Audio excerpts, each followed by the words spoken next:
I don't know. I like how you went for it like super confident and then just stopped halfway. All right.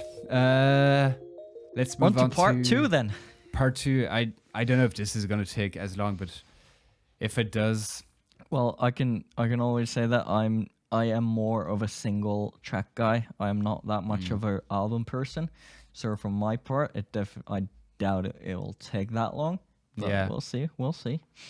yeah, we'll see. I don't think I have as much to say on albums, but I think it's something I often ask my guests on the podcast if they've put out an album. It's like, do albums still have their place in today's music landscape with people streaming individual tracks on Spotify and all of that? And I always ask the question like a bit like naively, but I do believe albums still very much have a place, and they're really important, and an album that's really well done, well crafted is a powerful statement from an artist.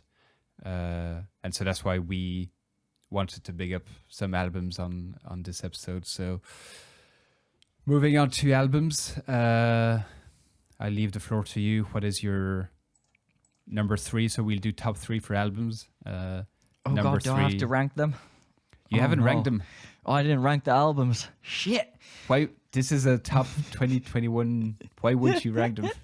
Oh God, I gotta do this really fast. Okay, number 3. I'll give you a few seconds. No worries. Okay. I don't want you to rush this. Important life decisions here. Exactly. Okay. Yes, I got it. Also, actually, I skipped one album because I know you're gonna put it in there. Is it Poland Rising? No, it's not that one. Oh God, I hope you're gonna choose. Well, it's in we're my gonna top have 3. to talk about it anyway. If you don't talk about it, All right. okay. My number 3 is DJ Ride Enro on Vision. This is a mixed BPM, halftime breakbeat, hip hop, drum and bass album. Mixtape. Basically yes. It is called a mixtape. I call it an album. I don't really know what the difference is, but couple of interesting things about this album is, for example, it is a fully kind of mixed album. Yeah. Every track completely blends in with the next one. You talked about the Monty album, for example, that just came out, that he did this on his tracks. And I listened to it, and yes, he did. I don't think it seemed more as a slight afterthought than purposely doing it, which in terms of the person making, the producer making, that's completely fine. This one is much more like part of the album, An actual the mixing, which is probably because he has a long history in like actual DJ scratching and hip hop also, but he's a multi-world champion in scratching, and in general just a very skillful DJ, so it makes sense for this album, and that is one of the aspects that I really enjoyed about this. The album itself is like, I don't know, 30 minutes short, long. Yeah. And mostly also, again, because of background and what the album contains. You got some drum and bass in there. Then you got a lot of halftime, a lot of hip-hop influences, 140 BPM, 160, 165, 174, etc., etc. And it's fucking loud. Is it? It is, yeah. Or at least some tracks are. Maybe I really just loud. Turned my headphones down. So. But yeah, I loved it very much. I like mixed genre stuff, especially when it comes to halftime and kind of hip hoppy, not hip hop itself, but hip hop influences in drum and bass and halftime. I enjoy that a lot. Yeah. And this took it completely to the kind of the best level that you could take that. Yeah. Like, plus minus something like Ivy Labs EPs albums. This one is one of the best like compilations of mixed genre stuff I've heard when it comes to drum and bass. Yeah, Came for out me on- it was definitely something I've never never heard before. Like that album as a whole, I was like, this is so different from what I usually listen to. I haven't gone back to it since I know we talked about it on a rundown episode. I haven't gone back to it since we spoke about it, but I remember listening to it at the time and being like quite impressed and really enjoying it as a whole experience. Definitely something new, bring something new to the table compared to the other definitely. stuff that comes out. Yeah. And if you're not sure that you'd like it, then give it a shot. It's like 20 minutes. It's Full nothing. album. Exactly. It's 20 Yeah. minutes, and then you'll know if you found something new you like, then bravo, excellent. Life goes excellent thing. If you didn't, then well, life goes on. You wasted 20 minutes. That's Yeah, less it's than on the news or something. it's 26 minutes. 26 minutes divided into 10 tracks, which I just love. Like, this is the amount of time I need to prove my point, quote unquote. I don't need more tracks. I don't need 50 tracks and an hour and 40 minutes. Like 26 minutes, very like punk attitude of like, this is 10 tracks. They all last 2 minutes and a half, and then we're done. I love that. Yeah, definitely. Yeah, like you said, he kind of proved the point here. That's all Exactly, he needs yeah. to do. And You the don't need tracks- to do it over 20 tracks. Like 10 tracks is enough. Yeah, and the tracks themselves are like, they do what they're supposed to do. Yeah. Again, I really didn't listen to it that with that much. Obviously, I listened to it with attention, but I don't think I have a feeling that there are tracks in there that don't have a second drop, for example. Don't have don't have a probably some of them don't have intros or anything for all I know, because they were so well mixed together. But that is again one of the good things that I like about it, is that it comes from a person from a completely different background from what we're normally used to, and that itself brings out just completely new things. Yeah. It's definitely refreshing from the standard 32, 48 bar intro, and then 4-section drop, breakdown, second drop, outro. And this is like, fuck all of that. I'm just going to do no intro, one drop, next song. And all the scratches, for example, all the scratch effects are him by him. Yeah. I think there was a video where he was showing that he was like scratching and recording his scratching like live, and that made it like onto the album then, I think. Also, there is a live show of this album on the Vision YouTube channel. DJ Ride Enro live stream. If you search for that, then you'll find it. And I don't know how much of the production he does live on this video, but he's doing a lot of stuff. I can say that for sure. And it at least it looks very impressive. So I'm not sure what's happening, but go check it out. Go check that video and check out the album. All right. So that was your number 3. My number 3. So you see, we do have some stuff to say about these albums. Apparently, yes. This is going to take some time, but I hope you guys are strapped in and have either a long ride or plenty of time ahead of you. My number 3 album, which I have a lot to say about this, is Dimensions Organ album. That is released. That is surprising. Again hitting us with Again, a dance a curveball. Curveballs, yes. Exactly. Yeah, I was kind of hesitating, like, should I put this album in my top 3? Because it kind of goes against what I like. I talk about albums all the time: intro, interludes, outro, blah blah blah. This kind of everything you are. Exactly, because like there's no point hiding it. This album is definitely a compilation of a lot of older tracks. Like there's what is it? Desire with Subfocus was released in like 2018 or 19, something Yeah. like, and it's on the album. Which makes complete sense. The track has 56 million plays. No, for, like And I don't blame him. And I know people kind of hated on him for adding it on the album, especially because it was so old, but it would be stupid not to put it on there. Even if it wasn't kind of pre-planned that it is going on the album, it would be still just yeah. no hate towards him for that. No, and obviously, and again, it's artists will do whatever they want to do. They're Exactly. not beholden to any standards or whatever. So it's just, yeah, I talk a lot about albums, and I talk a lot about the fact that when you release 6-7 singles from the album, and then when the album comes out, there's like 2 new tracks. For me, that kind of, it's a bit strange.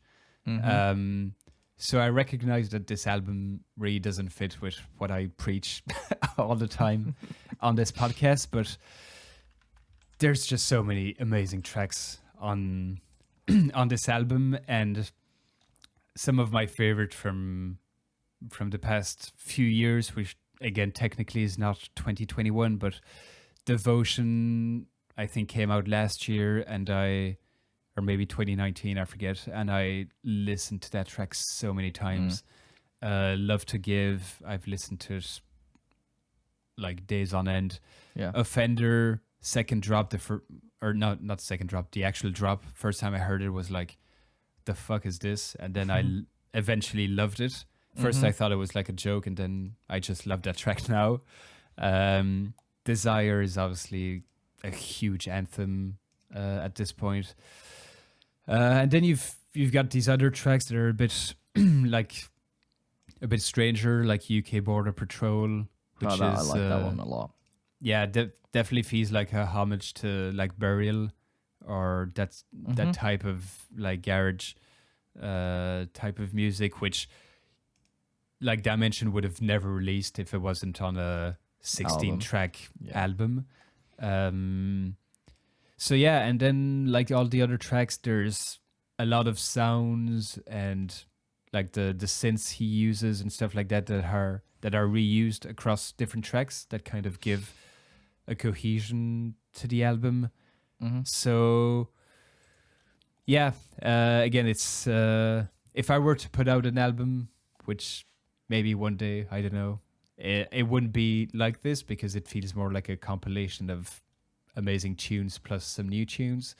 But there's so many amazing tracks on this album, I couldn't just not include it. Basically, I was forced. I'd be interested in knowing if our favorite tracks from this album align at all. Which were you? Name 3, let's say. Wait, let me pull it up, because if I miss out something, well, definitely like off the top of my head, Devotion. Devotion is probably tied with Desire, but again, it's kind of different, because Desire, I've been listening to that track for years, so it almost takes a life of its own. But I'd say Desire, Devotion, and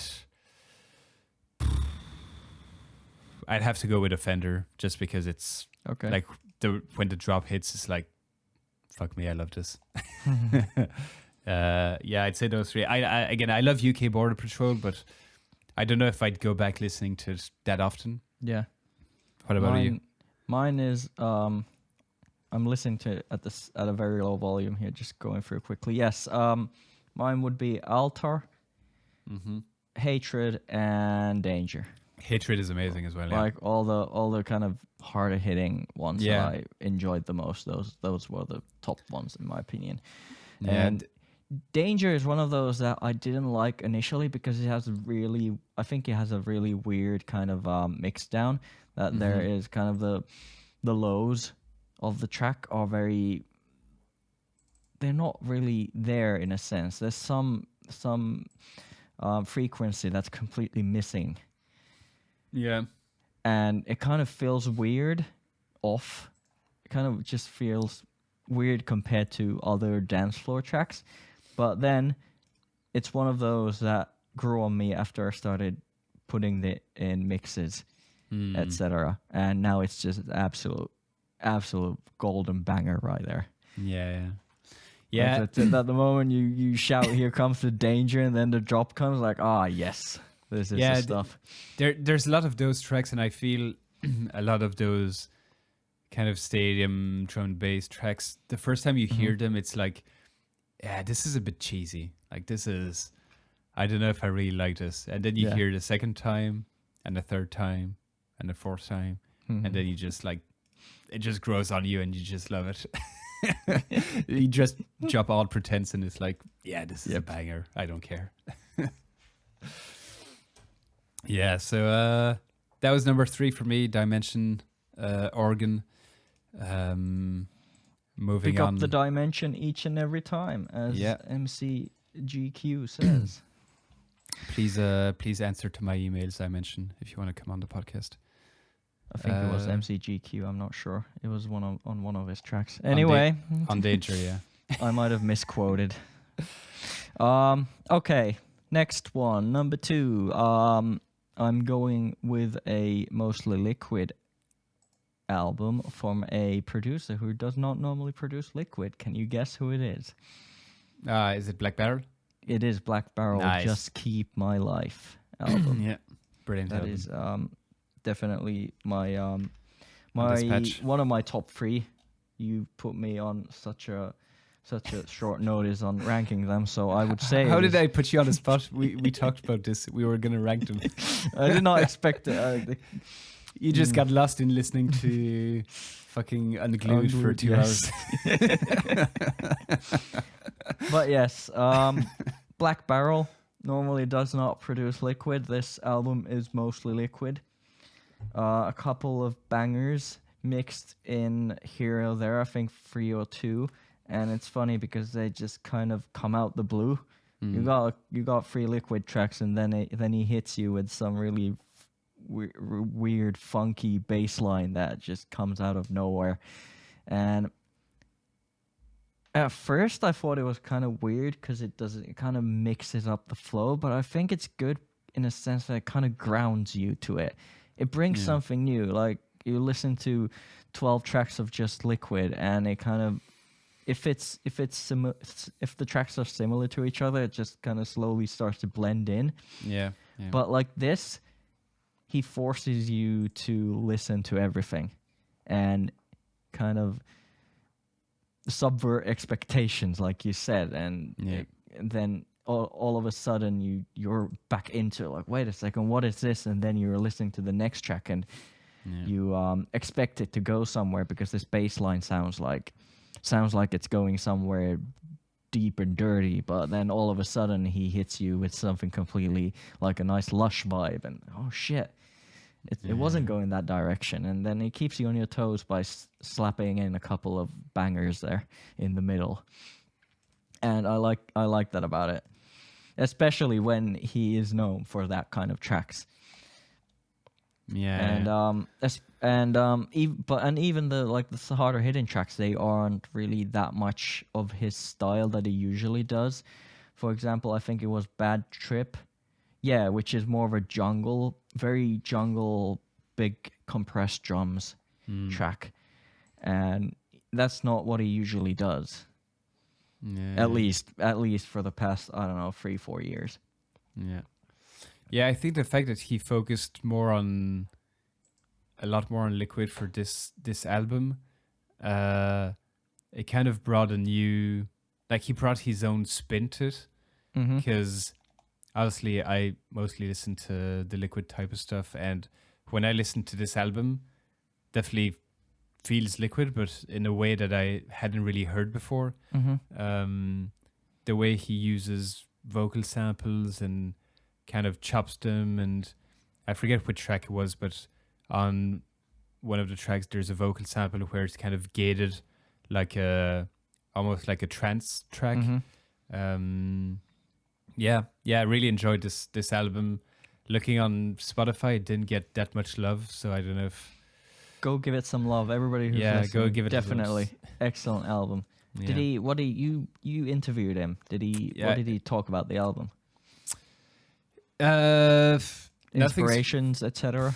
Nothing special. Just that he obviously was during lockdown, and I think that it kind of influenced the fact that it's not as dance floor club oriented than his usual stuff. But no, it wasn't nothing. It was nothing particular. It was just I feel like doing more liquid stuff, so that's why he started writing, and then ended up with enough tracks for an album, pretty much.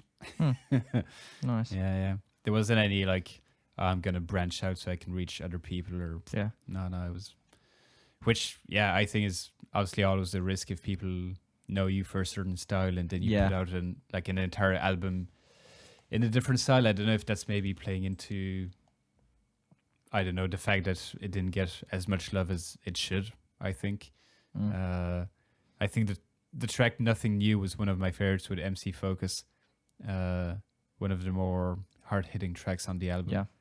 A great album if you haven't checked it out. Big up Black Barrel.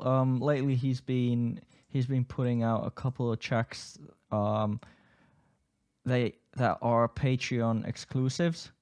They are on Spotify, but if you want to owe them, get on his Patreon. These are fucking good tracks. Like some of the I don't know, I can't say best that he's ever done, but they are absolutely top-notch tracks. You had the two latest ones were Close Your Eyes and then Ketamine, but not with ketamine. I don't know. It's not it's not spelled ketamine as in the drug, but almost. And go check this out on his Spotify and go support your local artist on Patreon if you like it. Yeah, and he has his other alias Leo Cap where he does dubstep 140 stuff, and that's proper like heavy, hard hitting stuff as well. So definitely go and check that stuff out. Okay, brilliant. Moving on to my number 2 album of the year. It's not too far in terms of vibes from I guess it's different, but it's I guess for me one of the best albums in terms of mix of genres and production level and experimenting with different stuff. It just came out last week and it had a huge impact on me. It's Monty, Hit the Lights on 1985. Okay. Just loved, and this goes back to what I was saying before, Organ from Dimension. It probably isn't my ideal type of album in terms of structure and all of that. Hit the Lights is definitely that. You've got the intro called On, the outro called Off. You have all the tracks that flow into each other. You have different genres. Obviously, the collab with Alex Perez, which I don't know if it's 140 or something else, but a lower tempo. You've got a bit of everything on it. You have some amazing, really amazing liquid tracks, vibing. I think it's probably the most streamed track on the album, came out as a single. Just a fucking brilliant track. You've got Cinnamon with Trail, which has a proper sick bass line. Still a liquid track, but amazing. And then you have proper bass faces. And again, I'm not one to do a bass face very easily, but typically Hardware with... yes. That was one of my favorites from there, definitely. With... Pavan. Pavan. I think Visage is on it as well. I forget now. Yes, and also someone called Strategy, who is... let's have a look. I have never heard of him. I'm going to assume that maybe a rapper or... Wasn't he also an MC in This Is Where We Completely Out Ourselves as non-experts? He's on Polo and Bryson's anesthesis. And how do you spell it? Yeah, exactly. Yeah. How do you pronounce that? Anesthesia. I don't know. I like how you went for it, like super confident, and then just stopped halfway. Stopped midway, like, I can't do this. Anesthetist. No, Yes, maybe. that wasn't perfect, was it? Anyway, everybody knows which track we're on about. Yeah, Two non-natives speaking English on a podcast. Who would have thought? I'm just half. So. I'm also just half. I'm Belgian. Anyways, what are we talking about? I was going to say Alex Perez. Monty, hit the like. Yeah, Monty. So, obviously, by the time this episode comes out, previous episode is with Monty, so we talk about this album at length. And yeah, for me, it's just a brilliant album because there's a bit of everything for everyone. There's some really nice touches that I love, like on the track I Knew So, with the vocalist Eva Mango, who actually is his girlfriend. Interesting. Yeah, the intro is actually, like, you'll hear it when you listen to the track, but just him saying, oh yeah, what if you try singing this song slightly louder or slightly higher? And she said, okay, I can try that. And then she sings it and the track comes in. Like these like small little touches are the things I love in an album. Makes it feel like an album. Exactly, yeah. And obviously you have collabs with like his good friends from Toulouse in France, Red Eyes, Visage, collabs with Alex Perez. I mentioned that one. And yeah, I mean, altogether, this dude has the cleanest drums I've heard in drum and bass. Like, no one is surprised. In a long time. Like his drums are just so on point and so clean, and they cut through the mix so well. Just really, in terms of production, it really stands out. But he has the soul and just the melodic aspect as well. It's not just amazing production. And just the last thing, I just love the fact that Hit the Lights, the name of the album, the track Hit the Lights within the album is not drum and bass. And It's he still completely chooses different. Yeah, and he still chose that track as the name of the album, which I think says a lot about him as a producer, wanting to do more than just drum and bass and expanding to other stuff. Like, okay, my album, is going to be called after a track that's not drum and bass within the album. So yeah, brilliant album. I haven't listened to it that much, but it made a huge impact on me when I first listened to it. And it also helps that Monty, I think it comes through in the episode, but he's one of the nicest guys I've ever met on the podcast. And that just really helps when you listen to an album and you know the dude's like just awesome. Can you separate the artist? Like, can you separate the artist from the personality? Personally? I don't know. It depends. If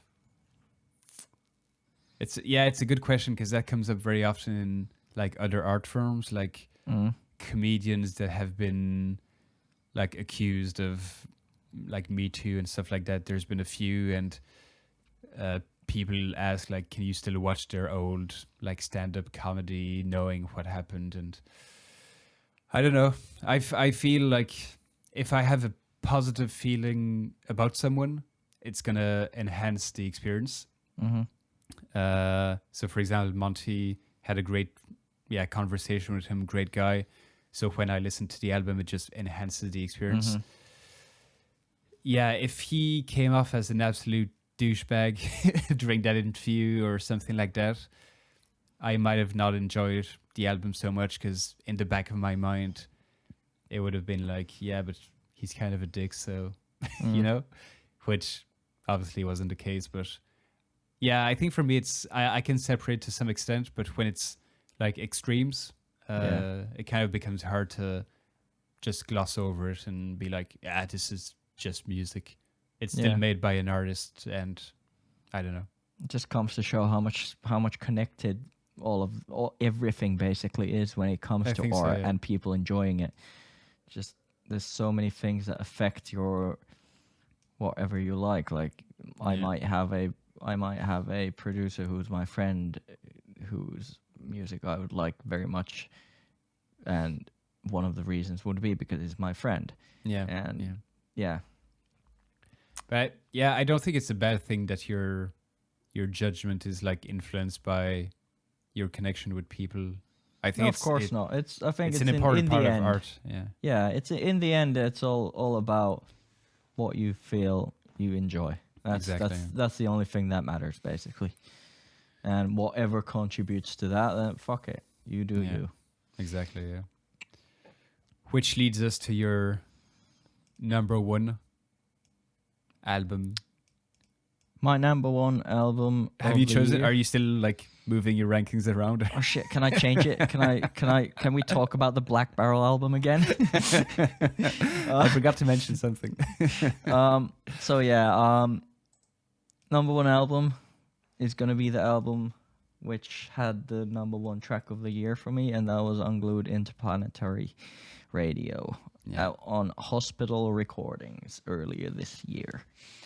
And in general, just I'm super impressed with Unglued as an artist on how he. This is just one of the things I want to talk about here is how he made an entrance, how he made a huge entrance onto the scene, like out of nowhere. I asked around earlier, and no one is aware that he would have been doing production or any other genre before this under some other alias, and based on his interviews, this is true. So he just came onto the scene out of nowhere, remixed one of the biggest drum and bass tracks ever, and that was it. Now he's here. Wasn't Like, it a what? bootleg or was it a remix? Yeah, or- I think it started as a bootleg. It's yeah, and then it got an official release. Yeah, and if Still one of the everybody- best tunes ever. Yeah, exactly. And if someone has been living under a rock, it's if If we ever, high yes, contrast. if we have a high contrast Unglued remix, and yeah, it just out of nowhere he comes out on Hospital Recordings. I assume that they first got a hold of the remix that he did and then started asking if he has anything else that they could release. Could be that or could be something else. But yeah, he started with Chicken in a Spacesuit on Hospital and has evolved from there. Originally, I wasn't a big, huge, massive fan, but this album, obviously the If We Ever remix, and now this album, and a few others on the way, kind of changed my mind. It was just the initial impression that I got that wasn't that this. I got the feeling that this just isn't my thing. From, for example, Chicken in a spacesuit, but then he has been developing into something that I enjoy a lot. Yeah. Do you have And, any standout tracks from that album, or was it more of the experience as a whole was? Well, obviously South by West standout track. Then a couple of standout ones: Make Rollers Roll Again, Think About It, which was the last track, which was this very hip hop influence track, and then Ichnusa. I was hoping you would say. Ichnusa. I was Which hoping one's you the- would say the H to the H to the A to the R to the D to the C. Is that the one? Is it Yes. hardcore? What is it? Hardcore, yes. H to the A to the R.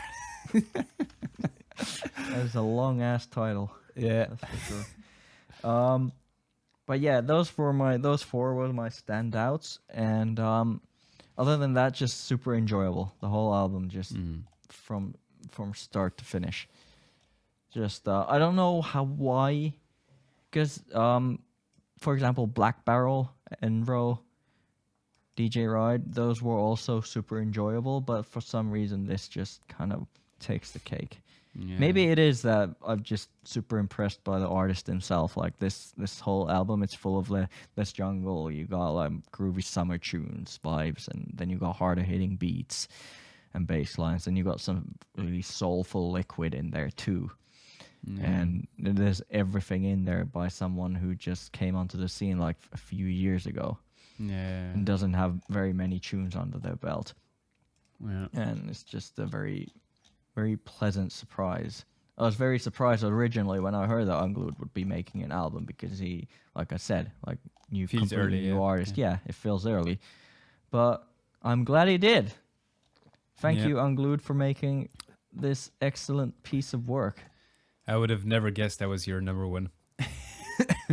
Never guessed. But yeah, I think you know what my number one is going to be now.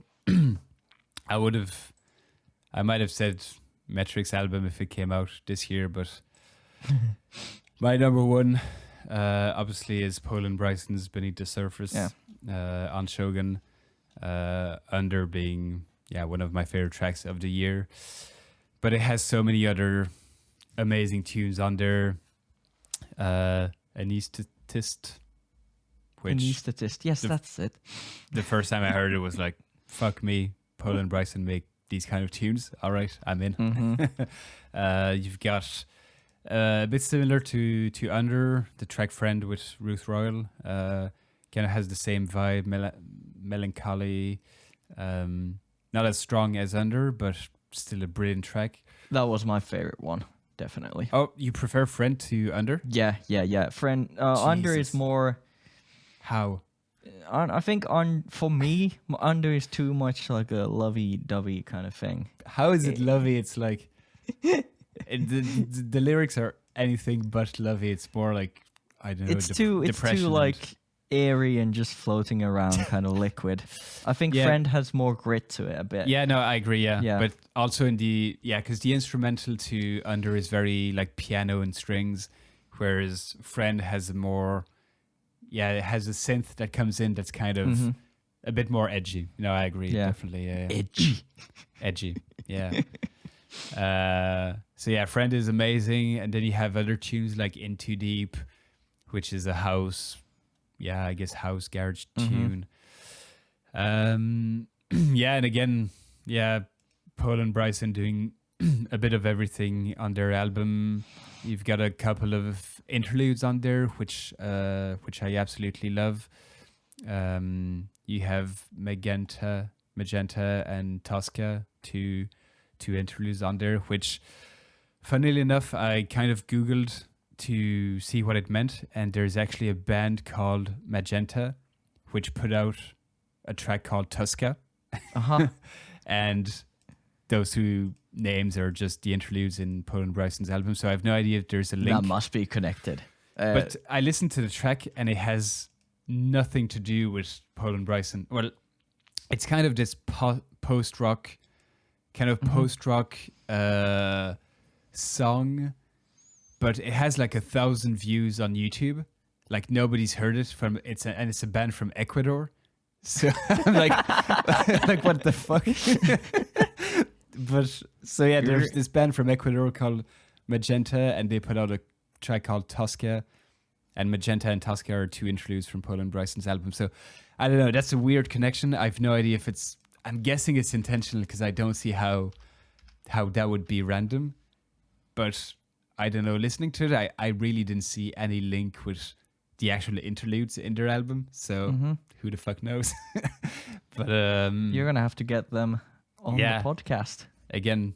Poland Bryson, if you hear this, please answer my emails. I'd love to have you on.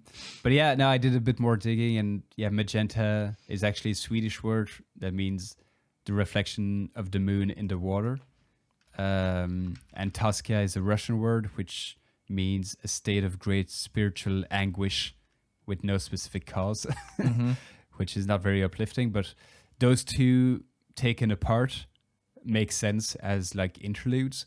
Like in the meaning of the words, but just that link with a band from Ecuador, I was just like, what?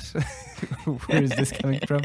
So I don't know. I'll have to ask them one day. But and also like that song on YouTube from that band is like terribly mixed. Like it's recorded in some bedroom and has 1,000 views. So I don't know. But back to the album. It's a brilliant album. I'm sure most of you have heard it, have listened to it. In terms of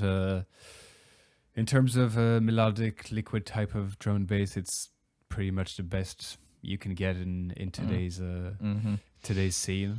And brilliant album. I love the artwork, kind of consistent artwork across the singles that they put out before the album came out. Some great collabs, heavy hitting tracks, deep melodic tracks. A bit of everything done to perfection. So, Beneath the Surface, my favorite album of 2021. Bravo. Bravo. Ta-da-da-da. Before we finish, we have one more album to talk about, which I thought you would include. Looking at your, we have a playlist that we added in tracks, so the other person could know what we're going to be talking about. Somewhat, we mixed in a bit like curveballs and some extra tracks, so we don't fully know. One of the tracks you added in there was Nothing More by Askelen Elere, so I assumed that would be your album pick, which is why I didn't pick that myself. So now we're gonna have to talk about Askelen Elere Simulations. Get a shout out to finish. This would have been my number 1 or number 2. I'm still on the edge, not quite sure. But Askelen Elere Simulations came out a month ago on Solvent, and excellent album. They are a friend of the show, basically. You could say that 2 times now. They describe their own sound as sci-fi liquid, and it shows very well.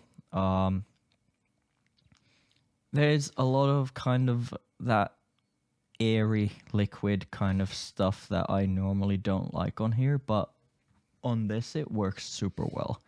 Yeah. I enjoyed it a lot. You got tracks like After the Rain and Perfect Symmetry, from the kind of very liquid stuff. Yeah. Then you got some groovy stuff. You got Cherry Yogurt, which is a summery groovy type tune, and then you got a track called Fries on there, which is also, I would describe that with the same words. And got 42 with Degs. 42 with Degs. You got Winslow collaborating on here with Taking Over, Inmost, and then shout out to... Is it Taking Over or Taking Forever? Oh shit, Taking Forever, sorry. Yes. I remember just because I don't know if the track was called like that because Winslow took forever to actually finish the collab. Yes, that was it. Yeah, they told us. That's the only reason why I remember. And yeah, my favorite track of the album is Yola Dub. Oh, really? Yeah, definitely. If a listener wants to know what the story behind this is, you're gonna have to go listen to the Last Week Liquid podcast with Askelen Elere. That was which episode was it? Episode I don't know, 61, 62, something like that. A recent one. And there's a good story behind that. But also you got some really big bangers on here. You got Laser Pistol, which sounds like a laser pistol. Searchlight.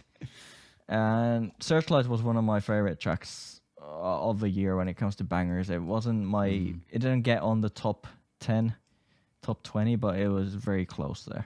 Yeah. And same goes to Yola Dub, top 20. Then you had Perfect Symmetry also, After the Rain. All of those just like top-notch tracks from somewhat new producer.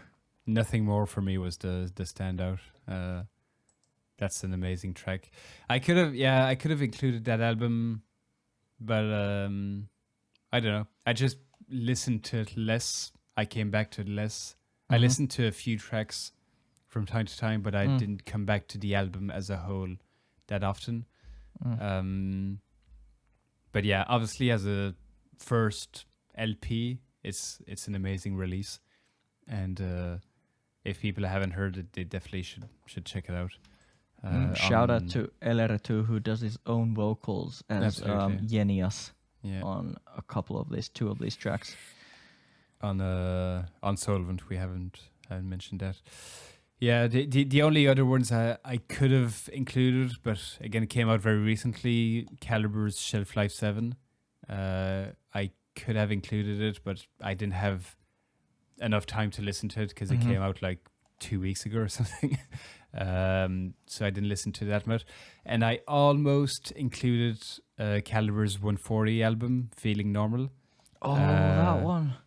I forgot about that. Yeah, which I love, but it's a 140 album, and I was like, okay, I'm only picking 3 drum and bass albums. If one of them is a 140 one, I don't know, it just didn't feel right, so I thought I'd mention it. It gets an honorable mention.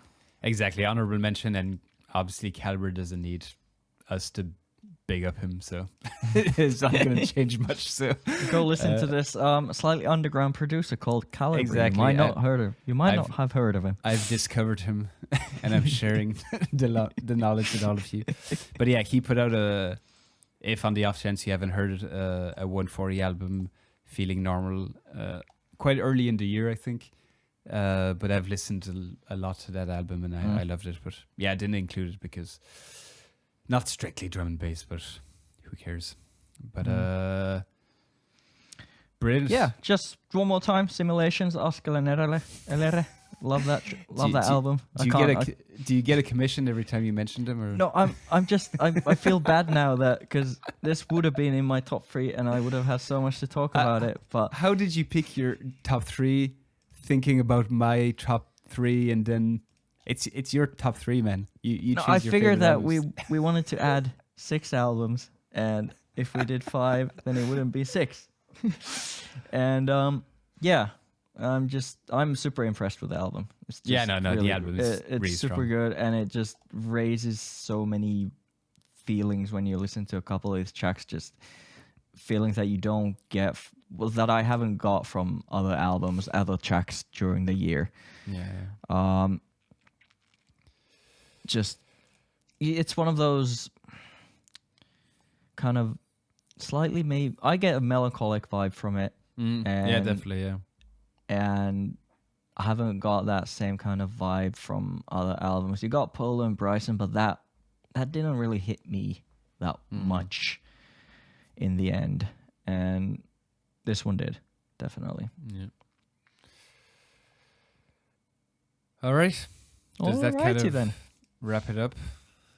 Definitely by far the longest episode we've done, but I'm glad we spent enough time to do our own version of Drum Bass Awards, which are which is it going to be as controversial? Which we talked about on the infamous rundown episode that we didn't manage to publish because you didn't record your audio like you should have, where we talked about the awards at length. I'm sorry. Yes, we did. That was a long episode. Yeah, but I love. Obviously, these aren't awards in any kind of way, but I love looking back at the year that's gone by and kind of reflecting on the music that came out and just giving praise where it's due. So yeah, a brilliant year in drum and bass. I think we both agree on that. Some amazing tunes from all corners of drum and bass. Hopefully that continues in 2022. But yeah, in the meantime, thanks to everybody if you made it so far in the episode, first of all, the 2 of you that are still listening, thanks a lot for listening. Hope you enjoyed this lengthy episode, lengthy rambling. To all the people that have been listening to the podcast in 2021, thanks a lot. Really appreciate all of your support. Hopefully I can count on you for 2022. And yeah, it's been a pleasure doing this episode with you, Ossie. Really enjoyed it. I love talking about music. We have a ton of ideas for 2022. It's still in brainstorming phase, but obviously we ain't going anywhere. The rundown has gone on hiatus because of time constraints. But we have other ideas for 2022, so you'll definitely see the 2 of us again in some shape or form. We don't know yet, but stay tuned. And all the best to all of you guys. Merry Christmas, Happy New Year, whenever you're listening to this. And we will see you soon. Ta-da. Goodbye.